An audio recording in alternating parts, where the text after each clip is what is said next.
আজ আমি সর্ষে পাবদা বানাবো। এই পাবদা মাছগুলোর কিন্তু ডিম ভর্তি। এর জন্যে যা যা লাগবে: পেঁয়াজ বাটা, সর্ষে বাটা আর কয়েকটা কাঁচা লঙ্কা। পাবদা মাছগুলোকে সুন্দর করে আমি ভেজে নিয়েছি।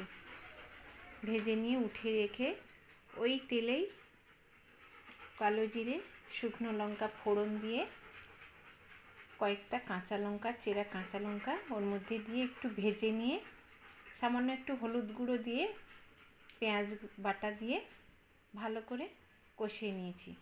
তেল ছাড়া হয়ে গেলে লঙ্কা গুঁড়ো, জিরে গুঁড়ো, সামান্য একটু জিরে গুঁড়ো দিয়ে ভালো করে কষিয়ে তেল ছেড়ে গেলে ওর মধ্যে সর্ষে বাটা দিয়ে একটু জল দিয়ে ভালো করে কষিয়ে নিয়েছি। তেল ছেড়ে গেলে ওর মধ্যে গরম জল দিয়ে একটু ফুটিয়ে নিয়ে মাছগুলো দিয়ে দিয়েছি। দিতেই খুব সহজে রেডি হয়ে গেছে পাবদা সর্ষে।